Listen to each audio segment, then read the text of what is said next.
Right, so it's first thing in the morning now, and I'm just going out down to the local shop to buy some cut flowers, something which I don't normally do because I don't really like supermarket bought flowers, and I'm going to see what I can do with them, combining them with the some of the stuff that's growing all around here. And it's just coming up to Mother's Day, and when I was growing up, my mum, she always used to say, "Well, don't buy me flowers for Mother's Day, because the prices they all go up. Wait till after Mother's Day, it's much cheaper." So I just had the idea of just buying an ordinary bunch of cut flowers and seeing if I can just combine them with some natural plant material that, well, some foraged plant material, I suppose, that's just growing around here. So. And very often, just walking down the road, I find some inspiration just walking down the road. So I'm just going to have a look here. There's something here looks quite interesting. We'll see if we can have a look at them. Okay. So just up here on the left, we've got some viburnum tinus, and you see this is just smothered in white flowers. And I think that would look really good. And this sort of grows. It's all over the place. So we've got some more here, and there's some growing over there. Lots of viburnum tinus, so that's really my idea, is to buy some buy some cut flowers and maybe bunch it up with some viburnum. And a bit further on down here, I think there's some nice ivy. See, look, there's even more of this viburnum tinus. Look at it, all loads of it, all growing all down the sides of the road. So I think we could make something really beautiful with that. It's just all over the place, and just here there's some ivy, and oh, disturbing the birds. It's still actually got quite a lot of berries on it, so that might be something quite nice to look at. So I've got two ideas there of something that we could use to make a nice sort of upmarket looking bouquet. And just up here is all this winter flowering cherry there, a bit out of reach. So I've just had to go back home. I forgot my face mask. So I've noticed some more things growing here. This is Lonicera nitida. It's a really common plant, but just some nice little leaves that might be useful. And there's the I think that's cuckoo pine there. And another one of my favourites is the cherry laurel, and it's not out in bloom yet, but it's got these little flowers on it there, and they could all be useful for making a nice mixed bouquet. And so now I'm just outside the doctor's surgery, and there's some just some common box here. Really useful thing for making bouquets. And what is frustrating about this, when I look at it, is that they've clipped it as a hedge. So there's no, you can't really cut this because it's been clipped. There's no length on the stems. So really, it'd be very difficult to work with that. But lovely little leaves, very nice. So I'm down at the shops now, and this time next week there'll be a big display of Mother's Day bouquets outside here, but nothing here today. So we're going to go inside now and see what they've got for sale indoors. So I'm down at the supermarket now, and here's the display. And I just absolutely hate this. I have to say, all these bright, zingy colours really aren't going to go with what's growing outside in nature. And I suppose with the just looking at the emotion there, but what does that emotion, it's all cheerful, jolly, all happy, isn't it?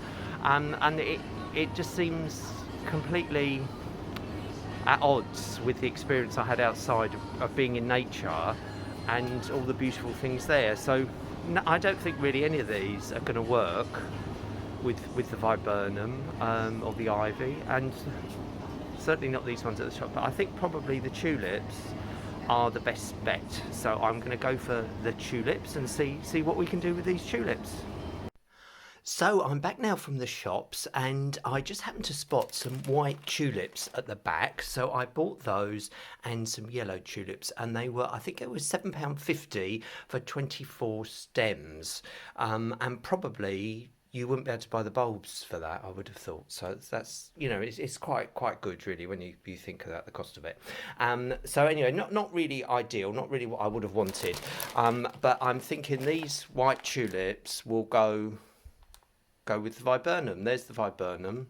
So we've got something fluffy and foamy with the white tulips. And then I also picked out of the garden this yellow or this golden yew. And I think that might go with the tulips as well, the yellow tulips.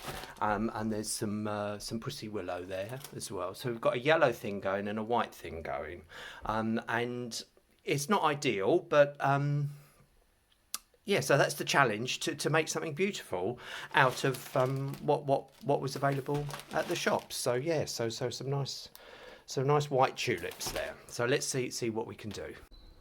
Right, so I've assembled all my plant material here together, and so I've picked the viburnum here that I was seeing at the side of the road. This has actually come out of the garden, and these were the tulips that I bought at the shop at the end of the road.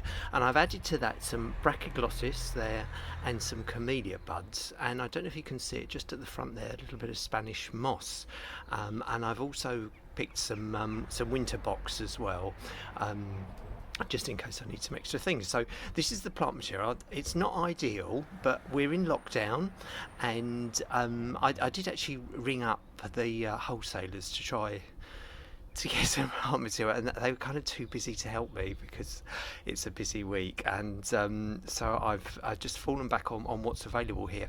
What I really wanted to say about this is that you could have this recipe for a design where you have all this absolutely beautiful, perfect plant material that's got all the right colours and textures and all that sort of thing, and you could throw it together and it will create a beautiful design. But the thing is, in this moment here now, I haven't got access to all of that, and I think really what I'm trying to share with you is that it is possible to create something just out of what's available, what's growing around us in these circumstances, and I think that's a really useful skill to have. So anyway, next step is to make the bouquet, and I think given the plant material, what this is saying to me is to do a simple hand tied bouquet.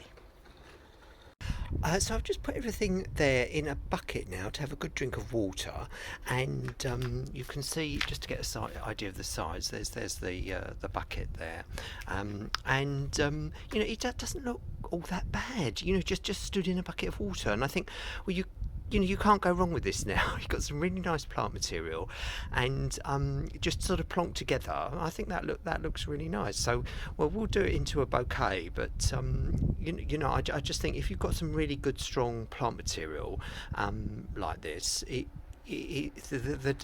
final bit of actually arranging it is the smallest part. We've done most of the work already. I think that looks really nice, just as it is. I'm really pleased with that. So we're going to make it into a bouquet next.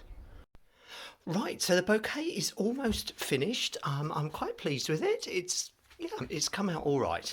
So very pleased with that. And I'm just going to wrap it in tissue paper. And I just noticed here on the left, this was the original packaging for the tulips in the shop. And I thought, oh, well, I might as well reuse that. And there's a bit of paper inside, which obviously is the wrong colour, and I'm going to reuse the cellophane here, and I've just folded a fresh piece of white tissue paper, which I'm going to pop inside the cellophane to just finish the bouquet off. Yeah. And so there it is. There's the finished bouquet, and a really nice big mixed bouquet, make a nice present for somebody. And in terms of sustainability, I think this is really sustainable, because everything's all come local from the local shops, the local environment. So just the tulips from the end of the road, and then plants from the hedgerows or the side of the road, and a few bits from the garden. So all growing in the ground locally. And then I recycled the cellophane paper to wrap it up. So a really sustainable design there. Just using the things that I'm finding around me and inspired by nature. So I think that would make a lovely present for anyone there.